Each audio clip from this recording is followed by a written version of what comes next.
인생 역전 사주쇼. 아브라의 사주 카페 오신 것을 환영합니다. 안녕하세요. 네, 그냥 뭔가. 안녕하세요. 안녕하세요. 오늘은 이제 네, 영화잖아요. 오늘은 M님 차례인데. 그렇죠. 본격적으로 하기 전에 이제 근황 토크를 한번 또 해야죠. 네. 차쌤 그 얘기 하셔야죠. 네. 지난번 방송에서 네. 단양 갔다 오신다고 했는데. 단양 못 갔습니다. 비 온다 그래가지고 남부에는 물난리가 났죠. 그랬죠. 네. 원래 비 올 때 또 혼자 이렇게 싹 가는 것도 뭔가 좀 운치 있지 않나요? 근데 거기는 약간 행글라이더나 이런 걸 해야 되는데 비 오면 못 하니까. 목적은 행글라이더였나요? 그쵸. 혼자서? 뭐 거기서 뭐 대여해주고 뭐 같이 태워주겠죠. 뭐 저 혼자 타진 않을 거니까. 글라이딩 좀 하려고 했는데 안 되네요. 잘 지내셨어요? 네, M님은? 잘 지냈습니다. 자유님도. 예, 잘 지냈습니다. 아까 뭐 자유님께서 이슈에 대해서 얘기를 하셨는데. 어떤 이슈요? 팟캐스트 유료화. 팟캐스트. 요새 팟캐스트 유료화가 너무 많이 되고. 그래요? 너무 많이 되는 건 당장 아니지만 유료가 된 거예요? 하나 한 거 이미 그러니까 제가 구독 목록 중에 네. 몇 가지가 있는데 그 중에 그 수다맨 수다맨. 수다맨 유료화되고 또 뭐 또 있나요? 좀 야한 방송 하나 뭔데요? 원나잇 스탠드. 원나잇 스탠드도 유료화 네. 됐어요? 근데 걔네들은 네. 약간 그 유료화 했다가 며칠 지나면 무료되는 뭐 이런 거 그런 식으로 하고 뭐 조금씩 하고는 있는 것 같아요. 어떻게 생각하세요? M님은 유료화 정책. 저는 별로. 그냥 제가 듣는 걸 좋아하는 입장에서 네. 이것저것 들어보는 거가 좋거든요. 근데 유료라고 하면은 뭔가 망설여지니까 좀 그런 과정 없이 그냥 들어보고 싶은데 좀 별로. 사실 근데 비싸진 않아요. 500원이에요, 500원. 500원인데 네. 뭐 그 팟캐스트를 만드는 사람이 사실 개인적인 비용도 개인적으로 써가면서 하는 거니까 받는 게 맞긴 한데 아직까지는 제가 그렇게 썩 큰 돈은 아니지만 이렇게 자유로움에서 좀 떨어지지 않을까라는 좀 생각도 들고. 저는 이 사태의 네. 주적은 팟빵입니다. 팟빵 시스템의 네. 문제인데 유료화가 막 좋다 나쁘다를 제가 말하긴 좀 그렇고 네. 가장 큰 문제가 팟빵에서 왜 팟캐스트를 이제 진행하는 사람들한테 맡겼냐죠. 그러니까 유료화를 할 거면 지네들이 다 하든가 아니면은 하질 말든가 이렇게 해야 되는데, 그러니까 실제로 유료화를 한 거는 그렇게 하자고 한 거는 팟빵인데 시스템을 만들어준 거는, 근데 유료화를 하면 욕먹는 거는 팟캐스트 진행 만드는 사람들이 욕먹잖아요. 그렇죠. 네, 그러니까 아무도 팟빵은 욕하지 않아. 그렇죠. 수익의 모르죠. 많은 부분은 다 팟빵이 가져가는데. 좀 치사하네. 네, 그렇죠. 생각해보면 그렇잖아요. 그렇기도 하면, 그러면 뭐, 진행자가 팟빵이 뭔 잘못이에요? 막 이런 분들도 있을 수 있는데, 이게 업로드 하려고 들어가면요, 엄청 뭐 배너가 떠요. 팟빵에서 이제 광고 올리겠습니까? 아니면 유료화 하겠습니까? 막 이 배너를 억지로 띄워요. 저희가 스킵하면 귀찮게. 그거 자체가 팟빵에 돈을 먹는 거 네, 아니에요? 수익의 실제 한 30%를 그쵸? 유료하면 아마 그럴 거예요. 가져가거든요. 네. 그러니까 팟빵이 되게 그렇게 나서고 있는데 결국 유료화해서 욕먹는 거는 그걸 만드는 사람이나 진행자들이 욕을 먹으니까 이거는 팟빵이 좀 잘못하고 있는 것 같아요. 근데 이게 지금 팟캐스트랑 팟빵은 다르잖아요. 네. 팟캐스트는 전혀 그렇지 않은 거죠. 그렇지 않은 거죠. 그거는 이제 아이폰에도 업로드할 수 있는 그런 거고, 팟빵은 그냥 자체적인 플랫폼이죠. 팟캐스트를 올릴 수 있는. 그쵸. 네. 네. 근데 그럴 거면은 만약 유료화를 할 거면 팟빵이 진짜 총대를 메고 다 유료화를 시켰어야 돼, 아예. 근데 그러면 자기네들 위험하니까 안 하는 거죠. 그렇죠. 욕먹고. 네. 네, 다 떠나갈까봐. 근데 이제 왠지 수익은 내고 싶고 그쵸. 그렇게 하고 싶으니까 이제 총대를 이제, 왜냐면 만약에 유료화가 실패해도 자기네들은 손해가 없잖아요. 그 채널만 떨어지는 거죠. 그렇죠. 순위가. 근데 저는 이제 유료화에 좀 반대하는 입장인데요. 네. 뭐 그 비용은 사실 얼마 안 되는데 이제 사실 500원씩 받아도 10,000 다운로드면 500만 원이에요. 네. 작은 건 아니거든요, 사실. 그쵸. 네, 근데 이게 이제 그렇게 해서 좀 돈이 된다 이렇게 하면 또 그 구멍가게 좀 잘 되면 대기업 들어와서 큰 것처럼 이 팟빵도 또 이렇게 큰 놈들 대자본들이 들어와서 그쵸. 그 프로화가 될 거가 눈에 보이거든요. 프로화가 됐죠, 이미. 사실은. 되긴 했는데 그래도 이제 수익이 많이 없으니까 본격적으로는 안 하는 건데 맞아요. 조금씩 하는 건데 그런 사태가 올까봐 좀 자유로운 공간이 없어질 것 같아서 좀 걱정되는 면이 있습니다, 사실. 많이 전 없어질 것 같아요. 이제 제 생각에는 이제 순위에 좀 안정권에 있는 팟캐스트들은 분명히 유료화를 다 전향을 할 거예요. 앞으로도. 그런데 이게 원래 지금 이런 팟캐스트 이런 체제 자체를 만든 게 하버드 대학의 어떤 뭐 곳에서 만들어서 그냥 무료로 배포한 시스템이래요. 네. 근데 그거를 우리나라에서 뭐 낙곰수로 뭐 한참 인기가 되고 이게 이러면서 나중에 팟빵이 생긴 거잖아요. 팟빵이라는 업체가 생긴 거고 이 안에서 지금 우리나라의 그 다른 방송에서 먹는 거기 때문에 팟빵 자체가 전부 이 팟캐스트 이 시장을 다 아니죠. 할 수 있는 건 아니잖아요. 맞아요. 팟빵은 네. 팟캐스트 중에 그냥, 일부죠, 일부. 그 떨어진 거 중에 여기에 속해 있는 우리나라의 방송들 중에서 먹는 거기 때문에 뭐 좀 옮겨가겠죠. 만약에 이게 팟빵이 뭐 유료화가 돼서 뭐 큰 대기업들이 들어와서 막 투자를 하게 되면 이제 유료화가 되면 또 자유로운 다른 게 뭔가 생기겠죠. 그렇다고 봅니다. 그래서 이미 뭐 파티도 있고 다른 데 올라가는 것도 있긴 한데 아직은 팟빵이 제일 크긴 하죠. 사이즈가 크니까. 근데 참 모르겠어요. 근데 파티도 운영을 개판으로 해서 그쪽은 아예 팟빵과 대적을 하려면 운영을 잘해야 되는데 그쵸. 파티 쪽은 운영이 개판이거든요. 저도 올리려고 해서 통화도 하고 했는데 제대로 못하고 있더라고요. 그러니까 그쪽에서도 그게 벅스에서 만든 건데 파티는 그쪽에서도 수익률이 나지 않는다고 좀 해보다가 좀 생각이 났나 봐요. 좀 제대로 안 하는 것 같아요. 그런 채널이 성공하려면 인기 있는 방송을 지네가 자체 제작을 해야 되거든요. 초반에는 왜냐면 인기 좀 양질의 컨텐츠가 부족하니까 좀 그런 게 필요하죠. 저는 팟빵도 수익을 더 내려면 광고까지는 괜찮아요. 뭐 그렇다고 쳐도 근데 좀 양질 컨텐츠를 자기네가 좀 많이 만들 필요도 있고요. 그리고 여러 가지 좀 순위 밖의 채널들 그런 것들도 좀 밀어주고 좀 다각도로 좀 해야 돼요. 근데 유료화의 전 좋은 점은 딱 한 가지가 있어요. 유료화의 좋은 점은 사람들이 그 만든 제작한 거를 되게 깨끗하게 듣는다? 예를 들어서 막 넘겨가면서 듣거나 그렇죠. 대충 듣진 않고 자기가 돈을 내니까 처음부터 이렇게 좀 더 아껴서 들어준다? 그런 점은 뭐 있죠. 그런 것도 있고 아무래도 이제 유료화가 되면 좀 더 진지하게 하거나 뭐 좀 더 이제 열심히 하거나 이런 건 있겠죠. 그쵸. 좀 인스턴트 느낌은 좀 줄어든다가 가장 좋은 거죠. 그래도 뭐 자유로운 공간 입장에서 보면 뭐 별로 좋진 않습니다. 저도 그렇게 찬성하는 건 아니에요. 진짜 팟빵이 만약에 되게 하고 싶었으면 정액제를 하든 그렇죠. 아니면 이건 자기네들이 총대를 메고 했었어야 돼요. 근데 왜냐면 저는 유료화 방송을 하는 방송들의 댓글 보면은 좀 안타깝더라고요. 그 진행자들이 욕을 너무 많이 먹는 게. 오히려 팟빵 욕한 사람 하나도 없어. 모르니까. 네, 시스템을 잘 모르니까. 결국엔 팟빵이 수익은 정말 많이 가져가는데, 그리고 되게 권해요. 그렇죠. 자기네 수익이 되니까. 유료화 하게끔, 광고 하게끔, 배너가 막 뜬다니까요. 이거 업로드하러 들어가면 막 힘들어 죽겠어요, 이거. 네. 그렇게 하니까 참 짜증나죠. 지대너베도 마감되더라고요. 네.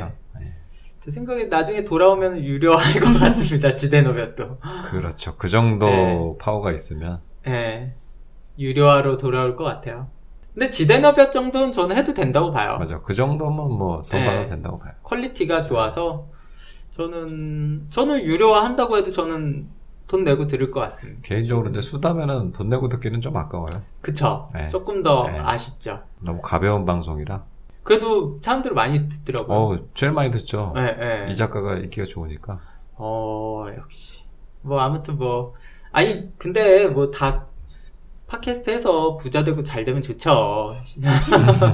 그만큼 자기가 열정을 쏟고 하셨는데, 저는 그거에 대한 맞아요. 아주 큰 불만보다는 아까 말했듯이 뭐 팟빵에 대한 불만입니다. 갑자기 팟빵용을 근데 이런 네. 얘기가 굉장히 많더라고요. 예. 나중에 저도 유료할 수도 있어요. 예, 걱정 마세요. 당분간 생각은 전혀 없습니다. 아니, 예. 뭐, 유료화되면 뭐, 저야 출연료 좀 주겠죠, 뭐. 아, 그럼요. 자, 출연료 빵빵하게 드리죠. 전문 방송인으로 거듭나게. 그만한 수익이 될까? 아마 잘 안 될 거야. 아마 유료화하면. 근데 사실, 예. 오늘 출연료를 안 받으니까 마음은 편해요. 뭐, 맞아요. 제가 맞아요. 유료화를 안 하는 이유 중에 가장 큰 거예요. 맞아요. 그 이유가. 이게 내가 돈까지 받았는데 이 방송을 망치면 어떡하나 이런 부담이 생길 것 같아요. 근데 뭐 지금이야 뭐 가볍죠 뭐. 맞아요. 이렇게 좀 게스트들도 네, 놀겠다는 마음으로 오시는 게 네. 더 좋아요. 저는. 오히려 얘기가 더 자유로울 수도 있고. 맞습니다. 저도 항상 그래서 방송이 즐겁거든요. 일단 올해까지는 무료로 가시죠. 아니 좀 전체가 팟캐스트 전체가 유료하지 않나는 특별히 그렇죠. 유료하진 않겠습니다. 예. 자, 우린 다 공짜입니다. 네, 아무튼 오늘 이제 본격적인 주제로 들어가야겠네요. 네. 엠님이 이런 영화를 골랐다니. 역시 네. 어둡습니다. 근데 저는 재밌게 봤어요. 저는 네. 보다가 2번은 못 보겠다라고 아, 생각했어요. 그래요? 네. 너무 보면서 짜증이 막 나가지고. 그랬군요. 네. 저도 예전에 보고 이번에 또 봤는데 그때 봤을 때 느낌하고 지금하고 또 되게 다르게 그렇죠. 그럴 수 느껴지더라고요. 있어요. 네. 제목은 케빈에 대하여입니다. 와. 이 영화를 근데 어떻게 네. 아셨어요? 전 처음 알았어요. 처음 아셨어요? 네. 처음 아셨는데 어떻게 영화를 보셨어요? 잘 안 보시잖아요. 아니, 방송하실 제가, 네. 네. 다음 영화 주제라고 해서 네. 보내주셨습니다. 저도 몰랐는데 M님이 네. 알려준 거잖아요. 아, 근데 다운받아서 차쌤한테 토론토를 보내줬지. 네. 근데 씨앗을 보내줬습니다. 네. 씨앗. 제목은 예전에 들어봤었던 거거든요. 네. 그래서 내용이 뭔지 몰랐었는데 요번에 보고 나름 재밌었어요. 어떤 게 그렇게 재미있으셨어요? 저는 구성이 재밌었어요. 네. 내용도 내용이지만 네. 이 구성을 짜는 감독의 능력이 되게 그쵸. 돋보였어요. 네.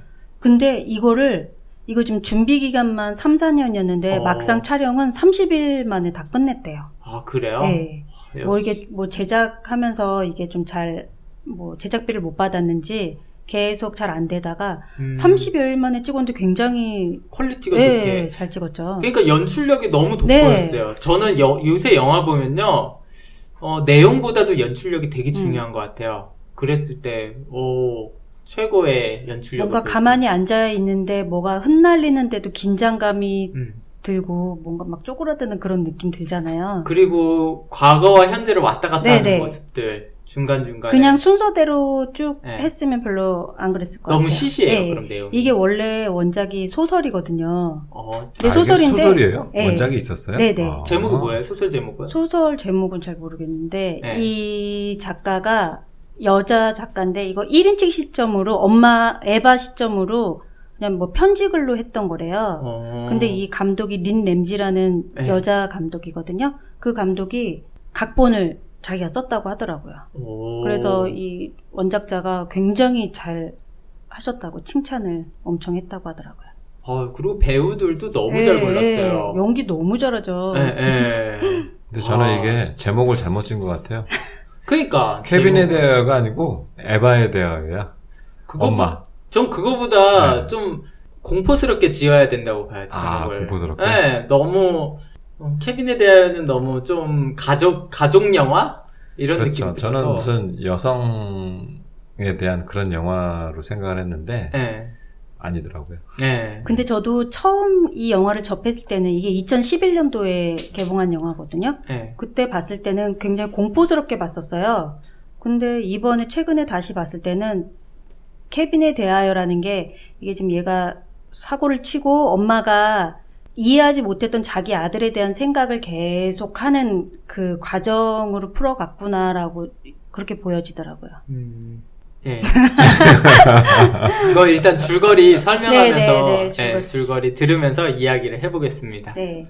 지금 이게 원래 영화는 지금 현재 시점하고 과거 회상하는 거하고 교차 편집이 된 네. 건데 이렇게 설명하면 너무 헷갈리니까 설명일 때는 이제 순서적으로 순서대로 해야죠. 그냥 과거부터. 네, 그렇게 과거부터 해야지 할게요. 네. 이해가 되죠. 여자 주인공인데 굉장히 자유로운 여행가예요. 여행 작가가 맞아요. 여행 작가. 네네. 첫 화면에서 토마토 축제. 네네. 그 장면 나오는 거예요. 그 유명하죠. 스페인인가 그렇죠, 거기가. 네, 스페인의 토마토 축제. 그러니까 그런데 이제 전 세계 각지 사람들이 모이니까 그런 분위기를 딱 모여서 묘사를 했더라고요. 토마토를 던지고 노는데 네. 빨간색이 이렇게 영화에서 계속 나오잖아요. 네. 네. 네, 거기서 뭔가 암시가 되는 듯한. 그쵸. 뭔가 피, 네. 뭐 이런 느낌이죠. 뭐 재밌게 살던 여행 작가니까 뭐 여기저기 다니고 얼마나 재밌게 살았겠어요. 근데 원치 않는 임신인지 임신이 덜컥 된 거예요. 거기서 만나서 그래. 거기서 만나서? 네, 여행지에서 만났는데 거기서 그렇잖아요. 이제 남편이랑 여행지에서 만났잖아요. 그 약간 출처도 모르는 어디서 그래도 뭐 이상한 남자를. 잘 만났죠. 좋은 남자를. 좋은 남자 아니에요. 그 맞아요. 네. 그렇긴 하죠. 네. 저 딱 보고 외모부터도 딱 좋은 남자도 아니고. 외모가요? 외모가 네. 왜요? 왜? 외모가 왜냐뇨? 외모가 좋은 남자가 아니라고 그래가지고. 아니, 못생기고 잘생긴 거를 떠나서 외모에서 되게 불쾌한 느낌을 많이 줬어요. 그래요? 선한 네. 인상은 아니죠. 네. 네. 선한 인상은 아니죠. 와, 완전. M님은 그런 인상을 좋아하시나 보요. 별로. 그런 느낌을 못 받았어요? 네, 저는 별로. 저는 얼굴을 별로 안 일단 보시는구나. 뒤에 나올 얘기지만 전 그걸 보면서 이 여행 작가 분명 사주는 좋을 텐데 왜 그런 자식이 나왔냐를 봤을 때 이 남편을 생각을 했어요. 이 남편 사주가 분명히 엉망진창일 거다. 그렇게 생각해서 와, 역시 했거든요. 이거 같은 걸 봐도 정말 보는 게 정말 다르다. 각도가 틀리죠. 네. 그래서 그렇게 해서 생각지도 못한 우연의 상황에서 만나서 이렇게 아이를 생긴 거잖아요. 네. 이게 사주에서는 되게 위험한 것 중에 하나거든요. 우리 사주는 일정 부분 레벨이라는 게 사실 존재한다 그랬잖아요.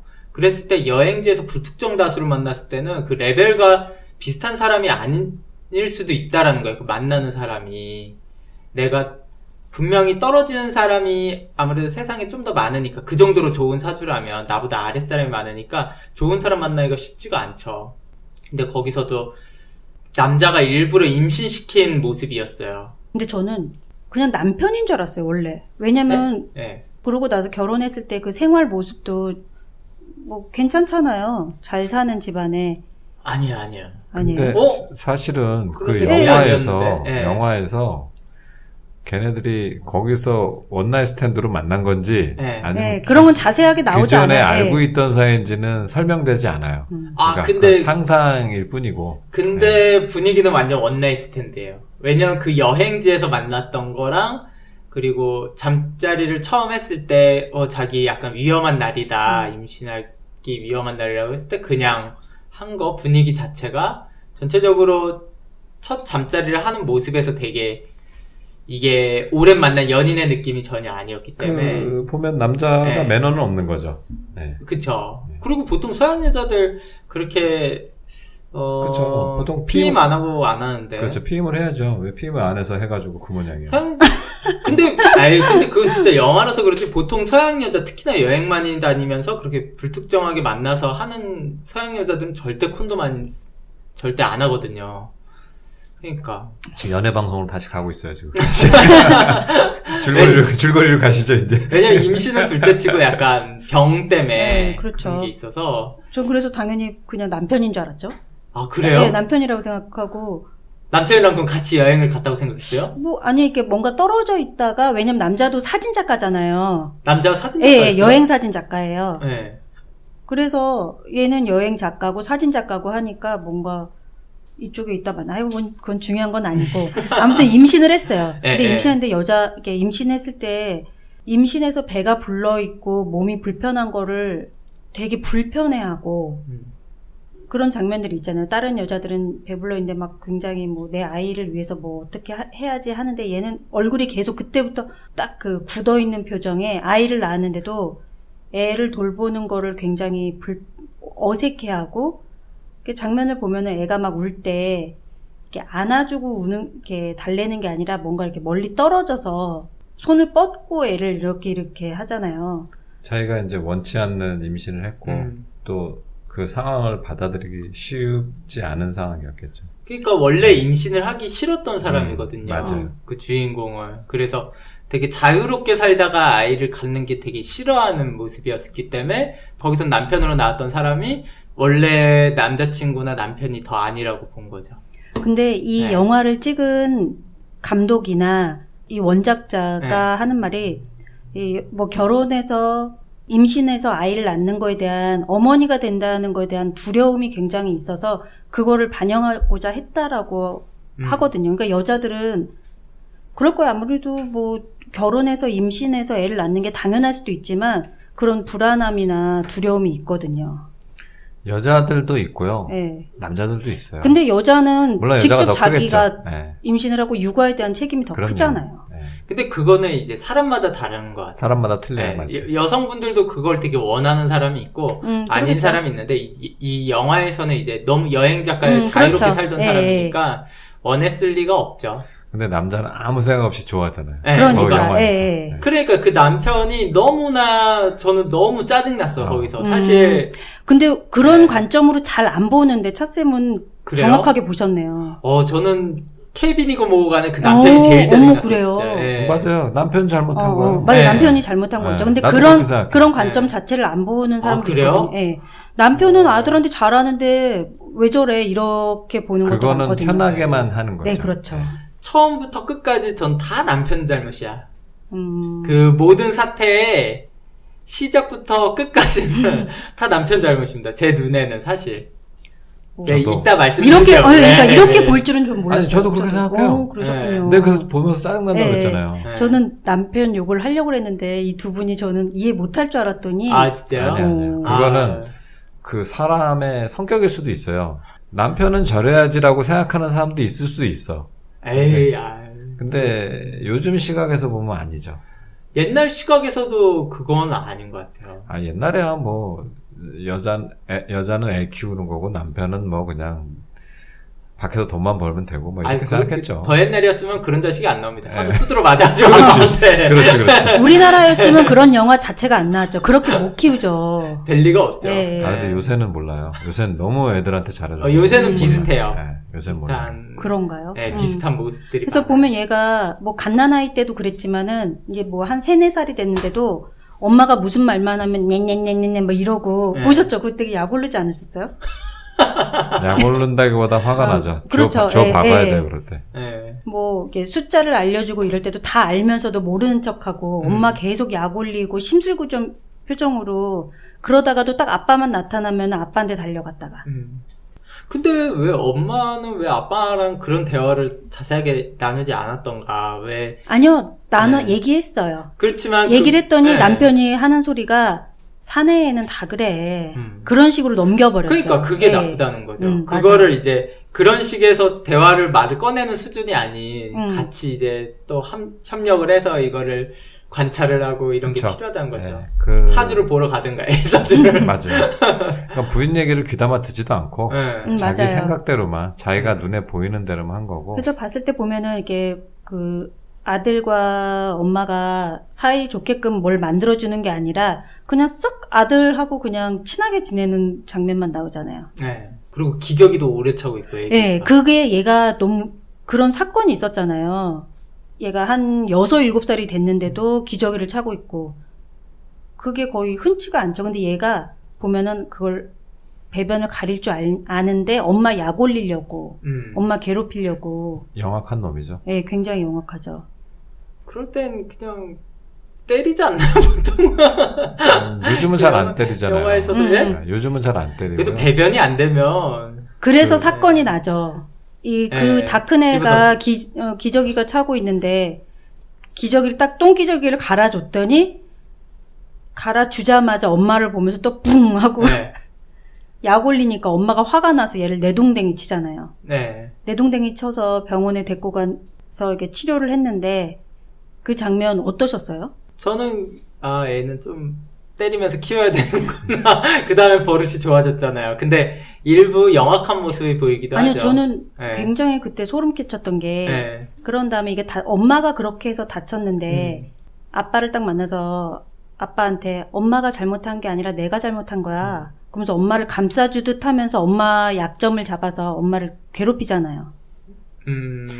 좀 그거는 괴롭혔다라고 생각하진 않았어요. 그리고 그 어린애가 그걸 딱 눈치챈 거죠. 엄마의 그 비겁함을. 근데 그거는 너무 비하기 심한 것 같아. 작가 입장에서 보면 실제 상황에서는 읽기 힘든 일이죠. 그래서 이 영화가 논란인 게 뭐냐면 비하기 심해. 원래 사이코패스인 아이를 낳았느냐 아니면은 엄마의 양육이 잘못돼서 애가 그렇게 됐냐 라는 점이 있거든요. 원래 사이코패스예요. 제가 그쵸? 봤을 때는. 예. 왜냐면 그 아이가 팔이 부러져서 엄마가 집어던져서 팔이 부러져서 병원을 갔는데도 자기가 혼자 의사를 만나겠다고 들어갔잖아요. 그때 엄마가 생각했을 때는 걔가 엄마가 때려서 그랬다고 말할 것 같고 경찰에 그렇죠. 신고할 것 같았는데 그렇게 얘기를 안 하고 나왔던 게 이미 그 아이는 6, 7살짜리의 지능이 아니라는 거죠. 그렇죠. 훨씬 뛰어난. 그런데다 네. 그렇게 딱 팔이 부러졌는 이게 팔이 확 돌아갔잖아요. 근데 울지도 않아. 네. 그리고 엄마를 무서워하지도 않아요. 그러니까요. 예, 그 어린애가. 그게 그런 얘기 있잖아요. 성선설이 있고 성악설이 있잖아요. 네. 그게 타고나는 것 같아요. 그러니까 사주를 타고나듯이 타고나는 거죠. 애를 보면 저도 애를 키워보니까 우린 아무래도 사주를 배우는 사람으로서 네, 이게 성격을 타고나는 것 같아. 제가 느꼈어요.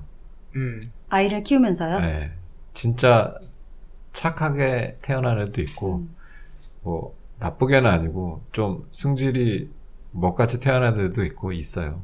다 달라요. 키우는 게 힘들어요. 네, 환경도 좀 좌지우지 된다고 봐요. 환경은 분명히 있는데 네. 타고나는 게 분명히 있습니다. 그러니까 애초에 꼬라지를 부리지 않아도 될 환경이라면 그 영화는 너무 극대화된 거고 그렇죠. 일반적인 환경에서는 조금 다른 모습을 띠기도 합니다. 예를 들어서 사주가 애가 되게 못된 애고 막 다른 애들 돈 훔치고 막 이럴 수 있는 애인데 집이 잘 살아. 그러면 굳이 훔칠 이유가 없으니까 그런 모습이 안 나올 수도 있는 거고 그런 거는 일부 환경 부분도 좌지우지 된다라고 볼 수도 있죠. 일부는. 뭐 아무튼 네, 근데 네. 이 엄마가 케빈을 그렇게 키울 때는 너무 힘들어하고 애정이 없어 보이는데 둘째 딸을 낳아요. 둘째 딸은 하고는 또 케빈하고 다른 거야. 얘는 굉장히 애정으로 키우게 되거든요. 왜냐면 귀엽거든요. 그러니까 네, 진짜 사랑받을 행동을 하잖아요. 걔는. 예. 그렇게 태어난 거지 걔는. 그렇게 해서 이제 얘가 청소년이 됩니다. 케빈이. 네, 케빈이 16세가 되는데요. 이때도 에바는 좀 의무감으로 관계를 좀 회복하려고 하는데 잘 안 되죠.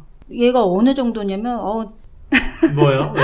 무슨 아니 문도 안 잠그고 자유행위를 하는데 엄마가 네. 딱 문을 열었어.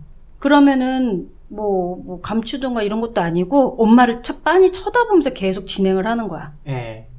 그런다든지. 근데 엄마도 네. 문을 닫다가 다시 열잖아요. 그러니까 왜 열어? 아무튼. 전 근데 여러 가지가 되게 많이 이게 총괄적으로 있다가 다 말씀드리겠습니다. 예. 그러니까 뭐 둘째 딸한테 사랑이 더 가니까 얘 케빈 같은 경우는 더 잔혹해져서 동생이 키우던 애완동물이 있어요. 그 애완동물을 죽여요. 근데 죽이는 장면이 대놓고 나오진 않아. 그러니까 안 나와요. 예. 저 내가 암시로 나오는 거죠. 네. 음식 분쇄기에 넣는 네, 거죠? 네. 음식 네. 분쇄기. 그리고 엄마가 쓰다가 그 음식 분쇄기에 있는 거를 딱 눈치를 채고 뭐 주방 세제를 딱 부어서 그걸 놔뒀는데 밑에 피가 흘러가지고 네. 그거 이제 세제로 이제 내려보내죠. 그랬는데 그걸로 또 동생 눈을 실명하게 만들어요. 그러니까 그것도 내용이 안 나오잖아요. 예, 어떻게 그것도 해야 암시로 하는 거죠. 암시적인 장면이 그 되게 끔찍한 장면이 있잖아요. 근데 그게 네. 뭐 두 분은 들어보셨을지 모르겠지만 그 아줌마들 사이에 그런 얘기 있었어요. 남자들 키우는 아줌마들은 미운 7살, 죽이고 싶은 11살 뭐 이런 얘기가 있어요. 남자애들은 엄청 까부거든. 근데 요즘 못 때리잖아. 애들도 성숙하고. 그러니까 되게 힘들어요. 남자들 키우는 엄마들 보면. 근데 이제 그 그쵸. 16살이 되니까 그 수준을 넘었죠. 그쵸. 이제 근데 넘은 거지. 이게 대놓고 장면으로 나오진 않고 암시로 나오는 게 더 아니 그리고 말이 안 돼. 아무리 그래도 동생 눈을 실명하게 하고 의안을 끼게 하는데. 네, 그 장면에서 리치를 먹는 장면이 굉장히 끔찍하지 않아요? 아니 그러니까 아빠가 예. 제가 쓰레기라는 게 거기서 나온다니까. 아빠도 뭐라고 안 하잖아요. 예, 눈치를 전혀 채지 않고 이걸 딱 에바는 혼자 직감을 하잖아요.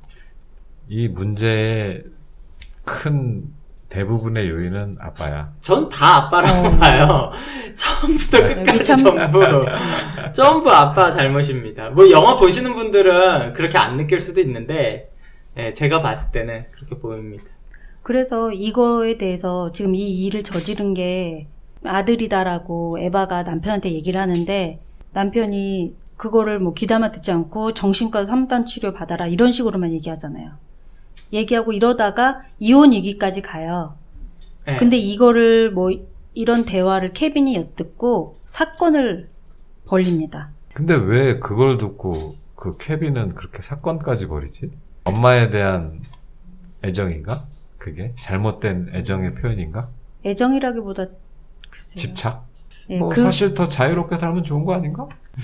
그래서 이 지금 철부지야. 이 16살 애가 자기 생일이 되기 전에 학교 체육관, 왜 미국에는 체육관에서 뭐 이것저것 뭐 경기도 하고 뭐 이러잖아요. 사람들이 몰렸을 때 자물쇠를 다 잠그고 활로 그 학생들을 대량 학살을 합니다. 그 활은 아버지가 네, 어릴 그렇죠. 때부터 활을 또 잘 쏜다고 막 큰 거 사다 준 거죠. 사냥용. 어렸을 때 네. 로빈후드라는 책을 읽어주면서 거기에 좋아하니까 어렸을 때 장난감으로 사줬다가 이제 그렇게 청소년이 되니까 진짜 활과 화살을 선물을 해주는 게 아빠죠. 근데 이제 이 영화를 보면 저 느낀 게 뭐냐면 그 뭐 에바가 애를 낳기 싫어했다 뭐 그런 것도 있는데 그냥 그 영화에서 보는 장면으로만 보면 나는 에바는 엄마로서 할 도리는 다 했다고 봐. 맞아요. 자식도 이쁜 자식 있고 미운 자식 있어요. 그럼에도 불구하고 에바는 꾹 참고 물론 이제 진심은 아니지만 할 도리는 하잖아. 근데 그럼에도 불구하고 남편은 쉬운 것만 하고 그러니까 에바는 할 도리는 했다고 보고 아니 내 입장에선 그래요. 그 남편은 좀 방관자. 그리고 아들은 경찰 네네, 바로 구속됐죠. 잡혀간. 네, 네. 그때 뭐 직장에 있다가 아들이 다니는 학교에서 사건이 났다고 하니까 달려가죠. 달려갔는데 가서 보니까 내 아들이 피해자가 아니라 살인자였던 거야. 그래서 거기에 놀라서 집에 가면서 남편한테 계속 전화를 하는데 전화를 안 받아요. 그래서 집에 가서 보니까 불이 다 꺼져 있고 해서 남편하고 딸을 찾았더니 이미 그 케빈이 활과 화살로 딸과 남편을 죽인 상태였어요. 네. 왜 엄마는 안 죽였을까? 모르겠어요 아직. 엄마를 괴롭히려고 한 거죠. 아니에요. 줄거리는 엄마를 괴롭히려고 했다고 이제 얘기는 나오죠. 줄거리는 그냥 단순히 보면 네. 그런데 제가 봤을 때는 케빈은 엄마를 되게 여자로서 사랑했어요. 진짜요? 네. 그렇게 생각. 그렇게 못 네, 느꼈어요? 저는 전혀. 네. 아니 뭐 그렇게 생각할 수도 있어요. 그렇게. 그래서 아버지를 죽였다는 아버지를 것 때문에 죽인 건- 오이디스 컴플렉스라는 소리가 있긴 했지만, 네. 그래서 이혼하는 것도 이혼 때문에 그 사건이 시작된 거잖아요. 학살이. 네. 그래서 뭐 그런 측면에서 볼 수도 있죠. 케빈을 그러니까 에바를 사랑해서 그럴 네. 수도 있지. 완전히 좋아한 거예요. 여자로서 아예.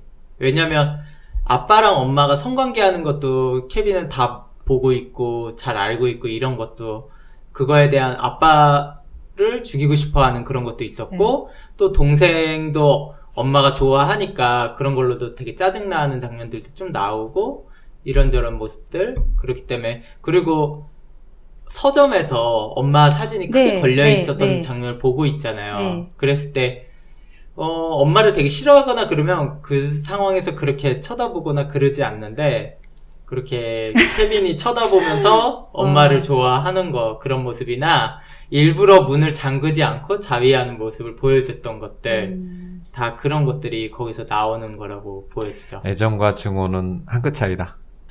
이거는 그거랑은 다른 것 애정의 같아요. 수준이 예, 아니에요. 아예 엄마를 그냥 잠자리의 집착. 상대로 원한 거예요. 집착. 어떻게 그럴 수가 있죠? 아예 많지. 집착 정도가 아니라니까. 진짜 잠자리의 상대로 본 거라니까요. 제가 봤을 때는 좀 더. 그래서 약간의 그 기저귀 부분도 약간 그런 거라고 봐요. 엄마가 사실 이 기저귀를 갈아주면은 좀 그런 나체의 모습 엄마한테 보여주는 거잖아요. 그러니까 그런 모습들을 보여주면서 자기가 약간 성적으로도 그런 느낌을 갖는다든가. 뭐 그렇게 볼 수도 있죠. 저는 영화 자체만으로도 너무 충격적이었는데 지금 첫 쌤의 해석에도 새로운 해석이. 저런 해석도 있을 수 있구나. 맞아요. 그것도 충분히 가능성이 있는 얘기예요. 틀린 있죠. 얘기는 아니잖아요. 왜 엄마를 꼭 똥기저귀로서 괴롭혀요? 다른 부분으로도 훨씬 괴롭힐 수가 있는데. M님이 갑자기 말을 잃었어. 그리고 충격적이네요. 더 어렸을 때 이제 이사를 갔는데 엄마 방을 꾸몄는데 맞아요. 지도를 많이 꾸몄잖아요. 그거를 일부러 이렇게 지우고 한 이유가 엄마가 도망갈까봐. 그렇게 생각하고. 그렇기 때문에 일부러 그게 짜증나니까 일부러 귀찮게 한 것도 있었고요. 그러니까 여러모로 그런 뉘앙스들이 좀 나와 있어요. 그리고 이유 없이 그렇게 엄마를 괴롭혔다는 게 좀 더 말이 안 돼요. 제가 봤을 때는 여러모로. 그리고 결정적인 게 그 배역의 주인공 모습이에요. 너무 섹시하게 나와. 그러니까 16살, 17살의 배역을 줬잖아요. 그 감독이. 그 남자 주인공이요? 네, 이렇게 남자 섹시하죠. 주인공을. 케빈? 그러니까 에즈라 밀러? 그러니까 그건 배우의 문제가 아니라 일부러 그렇게 연출을 한 거죠. 그러니까 너 일부러 약간 좀 16살, 17살이지만 그 중고등학생이지만 아직 어리지만 오히려 섹시한 느낌의 뭔가 그걸 준 거죠. 그러니까 다 큰 남성의 모습으로 보여지게끔 이미지를. 그리고 일부러 그런 배우를 또 캐스팅한 거고, 그러면서 약간 엄마와의 관계를 그렇게 만드는 거죠. 저의 해석입니다, 그냥. 이런 거는 영화평에 안 나왔어요. 왜냐면 이거는 약간 그 분위기가 약간 그랬어요. 그러니까 상당히 일리 있는 말씀이에요. 그쵸. 봤을 때 그 영화의 분위기가. 전 지금 머리가 띵해요, 지금. 그래요? 왜냐면 단순히 이게 모자의 관계의 느낌이 아니에요, 전혀. 저는 왜냐면 이번에 이거 영화를 볼 때는 제가 조금 엄마 때문에 스트레스가 받아 있는 상황이어가지고. 위험한 때 영화를 보시면 안 돼요. 그래서 이게 그 전에 봤을 때는 어떻게 저런 사이코, 저런 무슨 세상에 애들을 저렇게 죽이고 집에 왔더니 어떻게 아빠랑 자기 동생을 죽였지라고 했는데 이번에는 뭔가 저 엄마의 저런 면 때문에 싫었구나 이런 느낌으로 봤거든요. 제가 단순했네요. 요새 엄마랑 사이가 조금 뭔 일이 있었나요? 뭐 특별히 뭔 일은 없어도 원래 그런 측면에서 영화를 본 거니까. 되게 복선이 생각보다 많이 깔리는데. 맞아요. 그 장면에서 왜냐면요, 아이가 엄마랑 같이 놀러가서 뭐 골프 같은 거 조금 치잖아요. 조그만 데서. 그래서 집에 왔는데 저녁 먹으러 밖에서 사 먹자 하고 집에 왔는데 오자마자 원래 나가야 되는데 애가 고기를 막 먹고 있잖아요. 그 약간의 진짜 꼴보기 싫었는데 그 식탐의 모습은 성욕의 모습이랑 똑같아요. 성욕. 차쌤은 완전 그쪽으로 봤어. 포커스를 그쪽으로 갖고. 근데 뭐 그게 꼭 맞을 수도 있는 거지. 그게 저는 분위기상 되게 맞는 모습인 것 같아요. 식상의 성욕적인 모습. 그리고 비가 와가지고 서로 홀딱 젖었을 때 그런 느낌. 모자지만 뭔가 좀 야한 느낌 있잖아요. 그런 거나. 애정영화로 만들고 있어, 지금. 근데. 공포영화를 애정영화로 만들고 있습니다, 근데 지금. 공포스럽진 않으셨나요? 영화 볼 때? 근데 약간 그런 심리적인 거를 자꾸 감독이 주입을 하니까. 되게. 생각해보세요. 그거 전혀 필요 없는 내용이에요. 영화 전개상에서는 전혀. 근데 왜 넣었겠어, 그거를. 영화 전개상에서 왜 그 엄마랑 아들이 그거 보내고 왔는데 왜 고기 먹는 모습? 왜 거기서는 왜 음식점에서는 하나도 안 시키고 시간 때우고 왜 이런 모습들을 보여줬겠어요? 남자 주인공 이제 케빈이 딱 좀 성적으로 엄마를 대하려고 하는 뉘앙스가 일부러 영화 안에 계속 풍겨나게끔 그런 모습이었어요. 저는 되게 이상하다고 생각했어요. 보통 중고등학생들의 배역을 주면은 아무리 외국 영화라고 할지라도요, 되게 좀 어린 듯한 모습이 많이 나오는데, 얘는 완전 성인 느낌으로 나오니까 되게 이상하다고 봤죠. 전 굉장히 섬뜩. 그래요? 전혀 그런 느낌으로 봤는데. 보는 사람마다 자기 입장이나 자기 위치에서 영화를 보거든요. 자기 시각으로. 꼭 자기 시각으로. 저는 감독의 시각으로 말씀을 한 겁니다. 저는 감독이나 이 작가는 엄마의 시점으로 만들었다고 아니에요. 생각했는데. 의도를 파악을 해요. 작가의 의도. 차쌤이 많이 굶으셨나 봐요. 아니 굶다뇨. 그러니까 작가나 감독의 의중이 너무 성적으로 좀 많이 외로우신 것 같아요. 뭐냐면 그 어떻게 만들었든 그 작품은 보는 사람이 해석하기 나름이니까요. 아, 그러니까. 네. 아니 그게 단순히 보는 사람의 해석의 내용이 아니라 그 장면을 또 어디서 유추할 수 있냐면 엄마의 과거의 사건이 아닌 미래의 모습 있잖아요. 네. 엄마 그냥 여행사에 그냥 대충 취직을 해서 거기서 일했을 때 파티 장면이 나오잖아요. 네. 그랬을 때 어떤 남자가 와서 같이 춤추자고 하니까 엄마가 좀 부끄러워하면서 괜찮습니다 이러니까 그 남자가 갑자기 들이대더니 얼굴 너 같은 여자 너같이 매력 없는 여자랑 누가 춤추자고 하냐고 그냥 춤추자고 할 때 같이 춤이나 출 것이지 이렇게 하잖아요. 그러니까 그 얘기가 지금의 그 엄마는 어떤 성적 매력 자체가 없다라는 걸 또 거기서 그 장면에선 부각을 시키는 거죠. 왜 그런 또 쓸데없는 장면을 넣었겠냐고 그 영화상에서. 저는 굉장히 굴욕적인 아무나 들이대는 그런 이제 너무 정말 밑바닥까지 내려갔구나. 전 그렇게 봤는데. 죄송하지만 모 눈에 뭐가 보이지? 차쌤은 그쪽 완전 꽂혔어 지금. 꽂힌 게 아니라 저는 이 아들과 엄마 사이에 그런 느낌을 왜냐면 그 모습도 되게 재밌는 게 이전의 모습에서는 화장도 예쁘게 하고 머리도 깔끔하고 그런 느낌을 줬는데 그 미래 모습에서는 완전 노 메이크업에 네, 그럴 수밖에 없죠. 모습. 그 재판하다가 이제 재산 다 잃고 완전히 다 이제 줄거리로 또 넘어가자면 현재 모습은 케빈 때문에 거지가 된 거지. 예, 거지가 됐죠. 거지가 된 애 하나 데다가 때문에 완전 예. 패가망신한 거지. 근데 그거는 너무나 비약적인 게 뭐 거지라고 못 꾸며요? 너무 아니 그게 아니라 너무 비약적인 아니 표현이에요, 저가 그거. 만약에 그렇게 내 자식이 네. 그런 살인 사건을 그런 큰 사건을 벌리고 남편하고 내 딸을 죽이고 살고 싶지 않을 것 같아요. 아니 그래도 예. 밖에 나갈 때 화장은 할 수도 있고 머리도 할 수도 있잖아요. 어떻게 그렇게 해요? 아이 그건 너무 아니 왜냐면 길 가다가도 봐봐요. 살해당한 그 유족한테 갑자기 뺨을 맞고 아무렇지도 않으셨나요?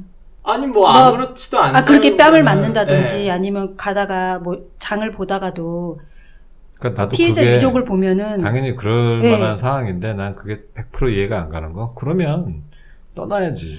그 왜 안 떠났냐면 아들이 그렇죠. 그러니까. 이제 그렇게 그 세월이 그 영화를 만든 건 내가 그동안 회상 장면과 현재 장면이 왔다 갔다 했던 거는 설마 내 아들이 그렇게 그런 일을 벌렸을 거라고 생각을 안 했을 거 아니에요. 그런데 걔가 이제 그렇게 감옥을 가고 내가 그렇게 나락으로 떨어졌을 때 내 아들이 왜 저랬을까? 나는 어땠을까? 그거를 이렇게 되짚어 보는 그러니까 거 그런 아닌가요? 측면에서 보면 에바는 할 만큼 한 거죠. 난 할 만큼 했다고 봐요. 그 키우는 정도. 거 말고도 그런 사건이 났을 때 도망가지 않고 내가 그 아들을 그러니까, 어떻게든 그거는 하겠다고 그런 수모를 겪으면서 자기의 있는 거죠. 의무를 다 네. 하고 있는 거지 사실. 그렇죠. 뭐 보는 시각마다 달라요. 차쌤은 그런 애정적인 시각으로 볼 수도 있고. 아니 근데 그 어찌 됐든 애정적인 시각으로 그렇게 그것도 했다 가능성이 있는 하더라도 얘기죠. 사건은 벌어졌고 이 아들은 감옥에 가 있고 청소년 수감소에 있고 엄마는 그 근처에서 살면서 여행 작가였던 사람이 이제 여행사 보조 격리로 있으면서 완전히 정말 비참하게 생활하잖아요. 그러니까 그거를 비참한 모습을 표현하려고 화장이나 그렇게 안 했다기보다는 제가 봤을 때는 그냥 매력이 떨어진 모습을 더 구분하기 위해서 그렇게 나눠놓은 게 아닌가. 왜냐면 그러기에는 어떤 그 외부적으로 솔직히 뺨 한 대 맞고 이런 모습에서 끝나면 되는데 근데 너무나 외형적으로 너무나 떨어지게 꾸민 자체가 없게 만든 게 그게 약간의 작자의 의도라고 좀 더 보여지죠. 약간의. 하여튼 그게 진짜? 차쌤은 그런 시각에서 봤는데 나는 네. 어떤 시각에서 봤냐면 애를 키워본 사람 앞에서 뭐. 애를 키우는 입장에서 저는 보게 된 것 같아요. 그래서 되게 짜증이 났어요. 왜요? 무서워서? 아니 그게 아니고 내가 화살을 가르쳐줬는데. 아니 그게 아니고 예. 애를 키우다 보면 돌을 닦아야 된다는 말이 있거든요. 예. 아 진짜 말 안 들어요. 뭐 말 잘 듣는 애들도 있지만 안 들으면 진짜 안 들어요. 그러니까 그거를 나는 되게 비약해서 영화를 만들었구나라는 시각으로 봤는데 차쌤은 좀 다른 시각으로 본 거고. 저는 M님은 저 같은 경우는 여자니까 뭐 지금 뭐 제가 뭐 애를 낳은 적도 없고 뭐 없지만 내가 애를 낳는데 저런 애라면 어떠지? 어떨까 이런 여자의 입장이었다가 이 케빈의 자식으로서의 엄마한테 불만이라든지 그런 입장으로 자식의 입장으로도 봤다가 왔다 갔다 하면서 봤거든요. 근데 저는 왜 제가 그렇게 얘기를 하냐면 이 감독이나 이 영화 자체의 디테일한 면이 꽤 높은 영화인데 네, 굉장히 디테일하죠. 이렇게 디테일하고 이렇게 잘 짜여진 영화의 주제가 애는 키우기 힘들다라는 너무나 단순한 주제일 리가 없다라는 거죠. 애들을 키우는데 엄마들의 고생, 이런 걸 고난을 표현하기에는 너무 주제가 빈약하다는 거죠. 그런 거를 표현하는 거에 굳이 이렇게 소모를 했을까라는 생각을 하는 거죠. 더 많은 특이한 점을 넣었을 것 같고. 그러니까 그건 그런데 하여튼 여기서 공통적으로 동의하는 거는 걔가 사이코패스인 건 맞잖아요. 그쵸. 그것까지는 동의가 되는 거 아니에요. 그쵸. 태생적 사이코패스죠.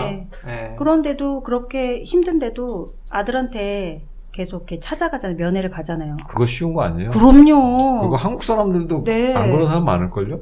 근데 갔는데 그놈이 엄마 딱 앞에서 어떻게 하냐면 이빨로 이로 손톱을 이렇게 잘라서 입 안에다 머금은 채 갔다가 엄마랑 딱 면회하는데 입 안에서 손톱을 하나씩 꺼내서 그걸 배열한다든지 뭐 그 다음에 갔을 때는 자기 어렸을 때 그 엄마 때문에 다쳤던 흉터를 이렇게 만진다든지 그런 장면이 나오다가 제일 마지막 장면에 이제 18살이 돼요. 2년 후에 이제 성인 교도소로 이송하기 전에 마지막 면회를 하는데 그때 에바가 물어봅니다. 도대체 왜 그랬냐고. 그랬더니 케빈이 알고 있다고 생각했는데 지금 모르겠다라고 하면서 두려움에 떨면서 마무리가 돼요. 엄마는 포옹을 하면서. 예, 그렇죠. 그쵸. 예. 그러니까 이제. 그게 두려움에 따른 거예요? 두려움에 떠는 건 아니에요. 그냥 두려움에 떠는 건 아니었는데 분위기가 그냥 지금은 잘 모르겠다라고 하면서 그냥 끝난 것 같아요. 막 뭘 두려워하거나 그런 건 아닌 느낌이. 왜냐면 어차피 형벌을 많이 받지도 않았어요. 영화상에서도 소년범이라 그런 모습도 있고 그러니까 그냥 왜 그랬는지 그냥 몰랐다, 자기도 모르겠다 그러면서 끝난 거죠. 뭐 울거나 그렇지도 않았잖아요. 그러진 않았죠. 예, 않았는데 대사 중에서도 그런 게 있었잖아요. 성인 교도소가 어떤 곳인지는 아냐고. 그런 대사도 있었고. 그래도 그 정도 사이코패스가 그걸 두려워할까? 그 어른들도 하기 힘든 짓을 이미 저지른 애가 그러면 너무 또 영화상에서는 또 분위기가 맞지는 않으니까 그 장면도 좀 추측을 하자면 약간 좀 그쵸? 걔가 다 죽일 것 같은데 성인교도소 가도. 무서워요. 요새 그 부산의 그 여중생들도 애 팬 거 봐요. 네. 너무 무서워요. 그래서 일단 또 사주를 봐야죠. 사주 봐야죠. 사주 얘기를 안 했어요. 사주 얘기를 해야 되는데 이 감독 사주를 한번 볼게요. 린 램지 감독이고요. 사주 본원이 기윤년 을해월 갑인일주입니다. 그리고 차력법으로 기윤년 정축월 임진일주네요. 이 임진일주 있잖아요. 제가 딱 이분의 마음을 알겠다니까요. 딱 이 마음으로 한 거예요. 네. 아이를 키우는데 고통을 표현하진 않았어.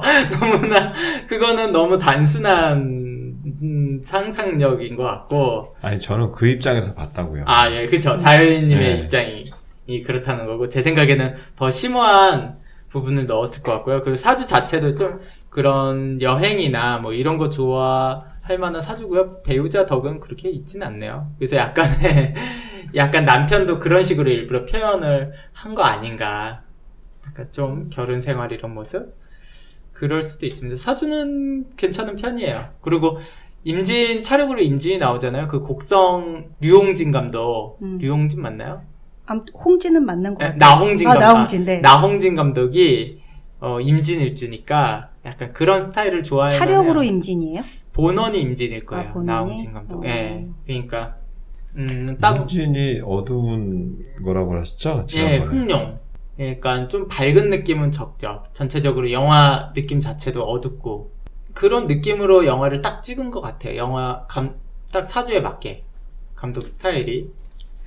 지금 이 감독이 찍은 영화가 개봉한 거는 케빈에 대하여가 유일한데요. 그 전에 찍은 작품들이나 뭐 진행하고 있는 작품들이 되게 특이하더라고요.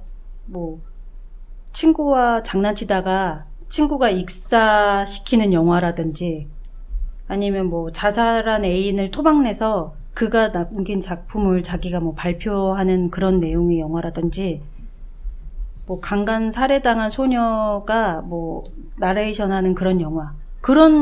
주로 그런 뭐 끔찍하고 누가 죽고 이런 류의 영화. 이 감독이 사이코패스 성향이 있는 거 아니에요?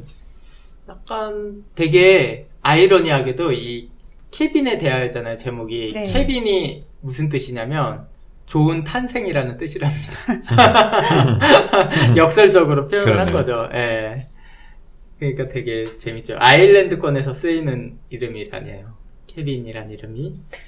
아무튼 그런 약간 사이코패스적인 그런 걸 좋아하네요. 약간 저도 그렇고, M님은 안 그래요? 저도 그래요.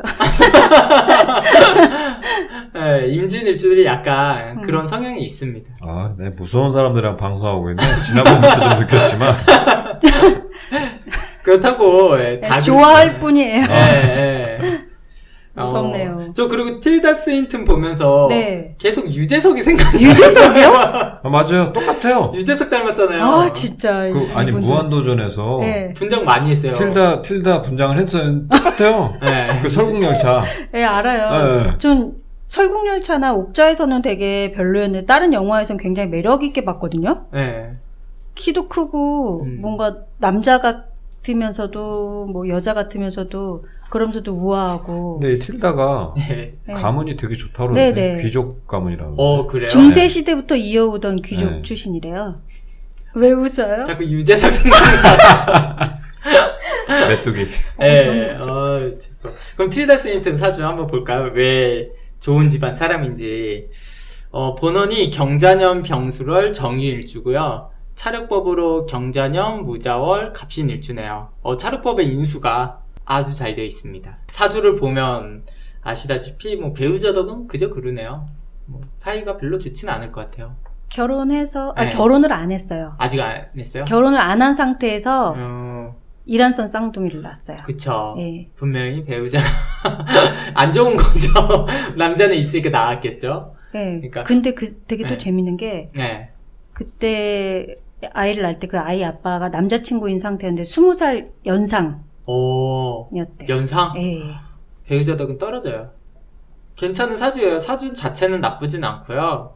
배우자 덕이 너무나 안 좋게 돼 있다 보니까 이 사주가 일반인이었으면 좀 그저 그랬을 거예요. 배우를 한 거는 잘 선택한 겁니다. 특히나 우리나라 같이 사실은 배우자에 대한 의존도가 좀 더 높은 편은 맞잖아요. 서양권보다는. 그랬을 때 조금 더 안 좋은 사주라고도 볼 수 있어요. 우리나라였다면. 그러니까 그런 거를 가늠하고 좀 봐야 됩니다. 사주 볼 때는. 그러니까 나이가 꽤 많아요. 벌써 네. 58이나 됐어요. 와. 혹시 폴리아모르라는 거 아세요? 그게 뭐예요? 폴리아모르? 들어본 것 같은데. 네. 뭐 폴리에스테르 무슨 거 아닌가요? 그게 그거잖아요. 뭐 다자연의 그렇죠. 예. 그 주의자라고 하더라고요. 그냥 한 사람하고만 계속 사귀는 게 아니라 내가 이 그러니까. 사람하고 사귀다가도 이 사람을 또 사랑할 수 있고. 야, 그 되게 멋있네요. 네. 아니, 용어가, 나 바람둥이야 하면 그저 그런데, 나 폴리아모르야 하면 되게 있어 보이네요. 되게 있어 보이네요. 예. 그래서 2004년부터 사귀고 있던 남자가 또 특이하게 18살 연하. 그냥 뭐 가리지 않고 네. 예. 닥치는 대로. 이 사주는 근데 되게 그 생각을 잘한 거예요. 만약에 이 사주가 그냥 약간 우리나라 문화에서는 그게 좀 그렇잖아요. 그랬을 때는 더 별로거든요. 그렇게 살면은. 근데 애초에 그런 마음이 없다라는 거는 한 남자한테 귀속되는 마음 자체가 없으면 자기가 더 행복할 것 같아요. 이 사주처럼 산다면. 그러니까 사주에 맞게 잘 살고 있는 것 같아요. 진짜 폴리아모르의 마음으로 되게 있어 보입니다. 그러니까. 좀 그리고 공산주의자라고 하더라고요. 아, 그래요? 네, 공상당원이기도 하고. 역시 차력의 갑신일주 나와서 약간 관적인 기운 때문에 그럴 수도 있다고 봐요. 이 배우가 나온 영화 별로 보신 적 없으신가요? 전 설국열차랑 옥자? 저 옥자는 못 봤고. 되게 이상하게 나온 얼굴 모습에만 네, 얘가 나왔구나. 뭐 주연급은 아니잖아요. 사실. 네, 맞아요. 네. 연기는 잘하는데. 네, 맞아요. 무슨 판타지 영화 있었는데 나니아 네, 나니아 연대. 거기서 하얀 마녀로 나왔을 때 되게 매력적이었거든요. 나니아. 네. 거기는 아니면 콘스탄틴에서 그 천사로 나왔던 거죠. 주로 이제 그런 식이죠. 네. 왜냐면 사주 자체가 사실 주인공 사주는 아니에요. 이 사주는 우리나라 여자 배우였다면 그렇게 미인상은 아닙니다. 생각만큼. 근데 모르겠어요. 외국인의 눈에서 틸다 스윈튼이 어떻게 보일지는 모르겠어요. 엄청 미인으로 보이진 않겠죠? 미인은 아니니까 주연 뭔가 멋있는 느낌? 그렇죠. 신비한 느낌이죠. 네. 남성성과 여성성이 막 이렇게 약간 같이 보이잖아요. 전 그래서 이 배우를 처음 알았던 게 올란도란 영화인데 남자로 한평생 살다가 죽지 않고 그 다음 평생은 여자로 살았다가 그렇게 왔다 갔다 하는 그런 영화가 있거든요. 되게 괜찮다. 그렇게 사는 것도. 갑실이라서 그런 게 나오나? 절지. 절지라서? 절지로 팍팍 끊어주게. 이리 갔다 저리 갔다. 예. 그리고 약간 센 역할들 위주로 좀 일반적인 역할보다는. 맞아요. 일반적인 역할은 없고. 좀 뭐 컬트적인 이미지라서. 잘 맞죠. 그렇습니다. 그 다음에 케빈. 네. 에즈라 밀러. 임신년 기유월 기유일주가 본원이고요. 식상이 많죠. 기유일주에. 차력법으로 임신년 경술월 갑술일주네요. 진짜 여자복 많은 사주 중에 여자복이, 하나입니다. 네, 여자한테 인기 있게 생겼잖아요. 그리고 바람둥이 사주에 약간 사주 자체로는 약간 개입들도 나고요. 그렇긴 하네요. 사주는 되게 좋은 사주는 맞아요. 차력법에 갑술일주에 경금도 있고, 그쵸?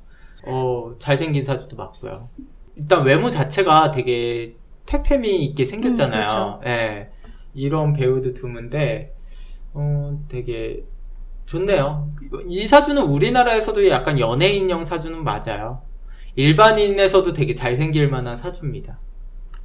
성격은 어떨까요? 성격이요? 더럽죠. 더럽다? 약간 까칠한 면은 있는데 저는 약간 여성적인 느낌이 좀 있을 것 같아요. 기본적인 성향이 마초적인 막 그런 느낌보다는 약간 여성적인 면도 있고요. 알아오신 게 있나요? 네, 뭐 개입비리 난다고 하셨잖아요. 네. 근데 이게 자기가 얘기를 했던 게 네. 자기는 여자한테 끌리지만 뭔가 사람을 특정지어서 사랑하지 않는다고 그래서 스스로 퀴어라고 주장을 했대요. 뭐 동성애자란 뜻이 아니라 꼭 여자만은 아니다라고. 그 얘기는 그 얘기일 거예요. 양성애자의 느낌도 있네요. 뭐 아직은 안 사귀어봤다 뭐 이거겠죠? 아니에요. 분명히 사귀었는데 아니라고 말을 하겠죠. 배우의 역할에 이미지 타격이 있으니까. 좀 있을 법하네요.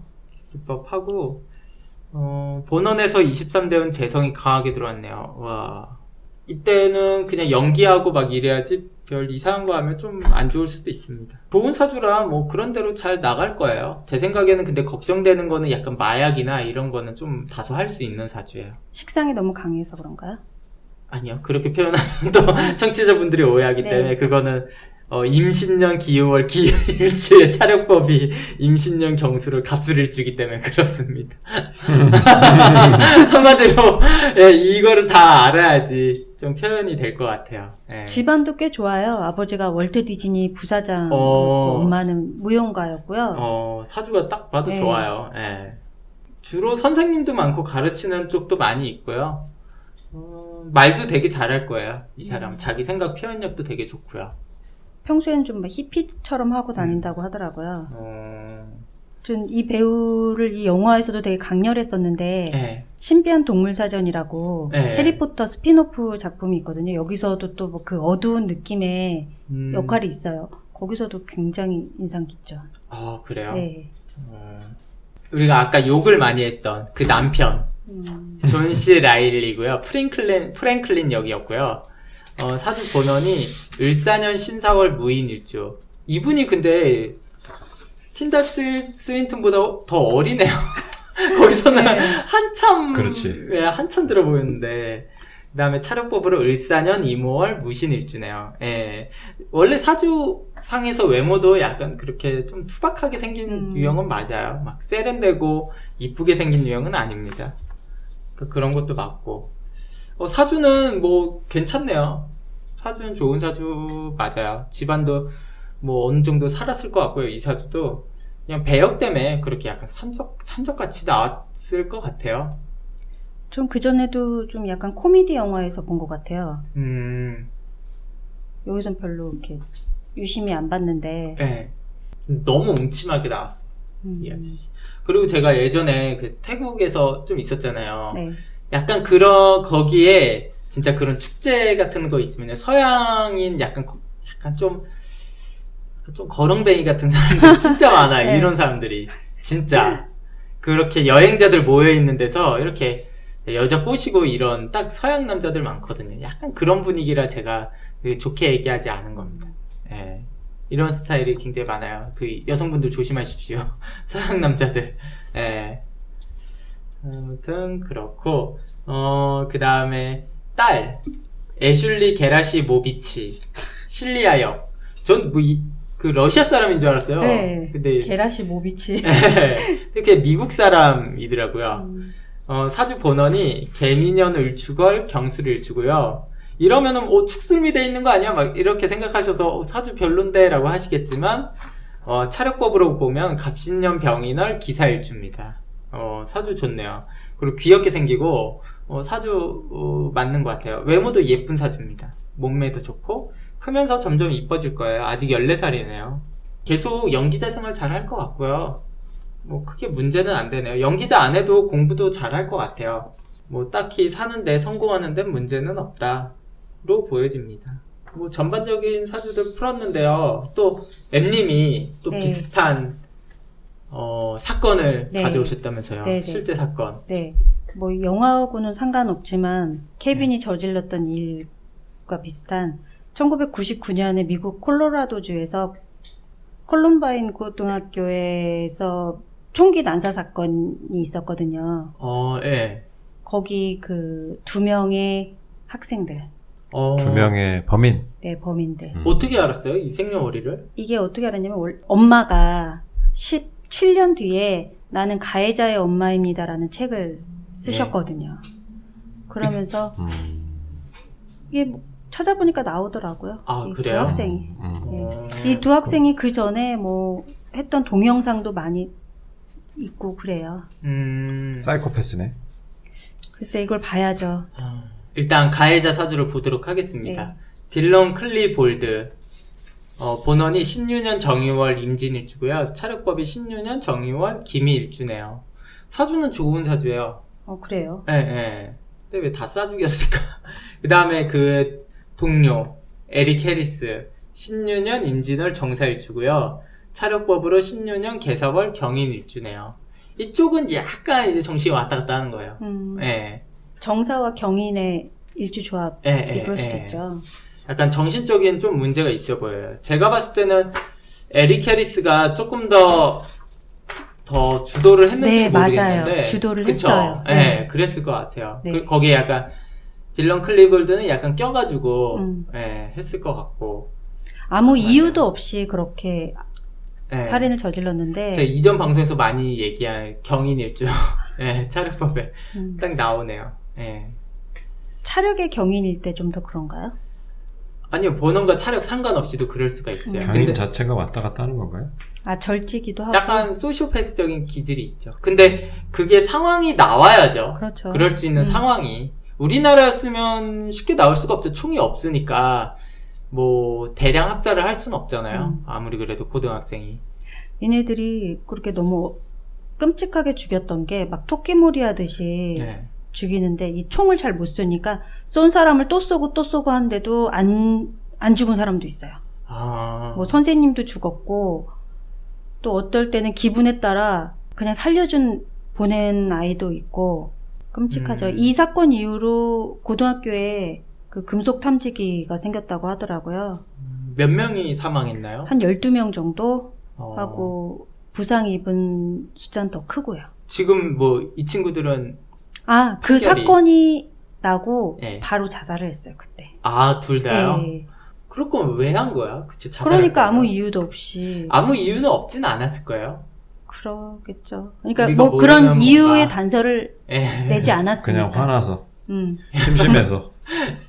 그렇진 않았을 거야. 뭐 작은 이유라도 정말 아주 작은 이유라도 그렇죠. 있었겠죠. 학교 가기 싫어서라든 뭐라도 있었겠죠. 폭탄도 설치를 네. 했었는데 네. 천만다행으로 그건 터지지 않았다고 하더라고요. 그런 관심이 좀 필요한 것 같아요. 왜냐면 이거는 이 아이들을 용서하자는 얘기가 아니라 네. 재발 방지 차원에서 네. 그런 원인은 좀 찾아야죠. 네.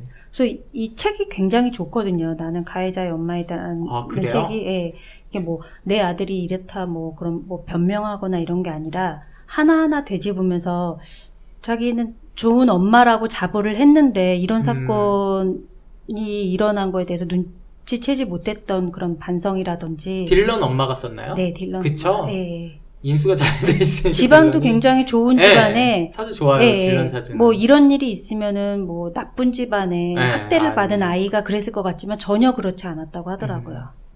그런 거 보면 타고나는 거면.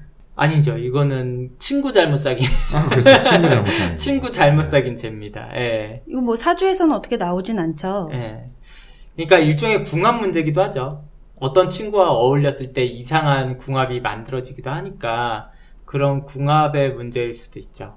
그러니까 어떤 뭔가 작용이 있었겠죠. 작용점이. 그러니까 그런 부분은 사주에서 알 수가 꼭 있진 않아요. 사주에서는. 그러니까 누구라도 잘못 만나면 이상하게 될 수 있습니다. 아직 거기다가 사주가 본격적으로 발현되기 돌입 전이잖아요. 어렸을 때는. 더욱 주변의 영향을 많이 받는다고요. 그러니까 어렸을 때 친구를 잘못 사귀는 게 더 큰 건 사실이에요. 근데 일반적으로 우리가 친구를 잘못 사귀었다라고 하면 꼭 가난한 집, 공부 못하는 애를 꼭 얘기하는데 반드시 그건 아니에요. 그랬을 때 친구를 잘못 사귀었다는 거는 이렇게 너무나 사주에 맞지 않게 특이한 일을 작용시키는 애들을 전 잘못 사겠다라고 보기 때문에요. 그러니까 그거를 더 염두에 둬야 될 것 같아요. 그러니까 꼭, 차쌤이 잘못 사귀면 안 돼. 친구 잘못 사귀면 안 돼. 그러니까, 그래. 집 잘 사는 애, 공부 잘하는 애만 사귀게 해야 돼. 이렇게 생각하지 근데 그런 마시고. 소리는 어렸을 때부터 부모님한테 듣는 소리잖아요. 친구 잘못 사귀면. 네. 그렇지. 그 맞지. 근데 그 잘못 사귄다는 게 중요하죠. 어떤 애들이 잘못된 애라는 거에 대한 그 생각을 잘 하셔야 된다는 얘기죠. 꼭 가난한 집 애가 아니라 이렇게 문제 사건을 일으킬 만한 사주 애가 그렇죠. 잘못된 건데 뭐 일반인들은 모르니까 그거는 사주를 배우셔서 그 자신의 자녀들 친구들 사주도 봐주고 해보세요. 그러면 잘 알 수 있습니다. 그럼 사주를 보고 사주가 안 좋으면 너 얘랑 놀지 마 이렇게 해야겠네요. 차라리 그게 더 낫죠. 이유 없이 가난하다는 거나 뭐 이런 걸로 친구 못 사귀게 하는 것보다는. 근데 사주를 잘못 봐서 안 좋은데 좋은 걸로 보여가지고 얘랑 꼭 놀아야 돼. 그러니까 제대로 배워야죠. 꼭 잘못 배우고 이러면은 당연히 인생에서 큰 실수가 있습니다. 사주 공부는 되게 중요한 거죠. 배우는 거나 이제 제대로 공부도 하고 이렇게 하는 거는. 그러니까 그런 부분은 조금 생각하시기 바랍니다. 오늘은 다 전반적인 얘기를 다 했어요. 네. 케빈에 대하여. 저는 되게 감명 깊게 봤습니다. 어떠셨나요, 자유이님은? 보는 내내 짜증났어요. 아까부터 계속 짜증났다고 아직도 짜증나요. 그 생각하면 저런 놈은 좀 패야 되는데. 그렇게 맞으면 그거 보기에 겨워서 그래요. 뭐 어릴 때부터 너무 잘해줬어. 그 밖에 나가서 그 좀 굶기기도 하고 그랬으면 뭐 밥만 줘도 고마워서 막 눈물을 뚝뚝 흘릴 텐데. 먹을 거를 자꾸 버리고 또 짜증난 게 그러니까. 진짜 아니 나는 다른 건 다 괜찮은데 제발 먹을 거 가지고 장난만 안 쳤으면 그러니까. 영화에서 이게 보기에 겨워서 그래. 야 먹을 게 얼마나 귀한데 정원 있는 집에 말이야. 응? 정원 있는 집에 누구는 방도 없어서 그냥 단칸방에서 살고 이러는데 말이야. 노인네 가서 소리만 하고 있어 지금. 아니요, 그거 대부분 그럴 거예요, 아마. 맞아요. 네. 뭐 여유 있는 사람이 사이코가 많아요. 아무튼 저는 먹는 거 갖고 장난치지 말자. 그리고 먹는 거 갖고 자꾸 애가 그러면 소시오패스를 의심해보자. 오늘의 교훈입니다. 절대로 애한테 먹는 거 갖고 장난치지 말자고 꼭 혼내키시기 바랍니다.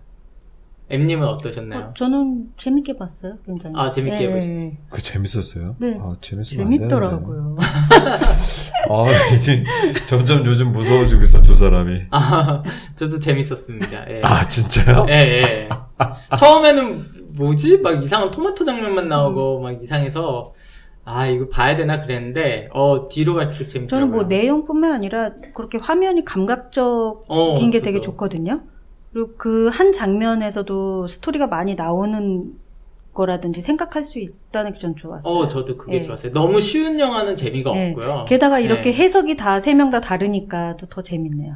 네, 아마 청취자분들은 제 해석을 가장 공감하실 수 있습니다. 아니에요. 아닐 것 자식 같아요. 일반적이지 키워본 않아요. 사람은 네. 자식 키우는 입장에서 볼 거예요.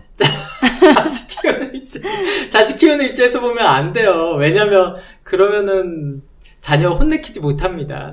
어떻게 할까봐. 역시 애는 패야 돼 이러면서. 그럴 거야 아마 부모 입장에서는. 네. 안 되고 사랑으로 감싸주시기 바랍니다. 그리고 절대 다 큰 자식 문 벌컥벌컥 여시지 마시고. 아무튼 오늘 방송은 여기까지 하고 다음 영화는 제 차례네요. 그러면 그러네요. 차세요? 네. 정하셨어요? 있습니다. 음. 너무 무거운 영화를 해서 전 다음엔 좀 더 가벼운 네, 영화, 네. 가벼운 영화를 준비하고 있습니다. 그러면 오늘 방송은 여기까지 하겠습니다. 자, 수고하셨습니다. 수고하셨습니다.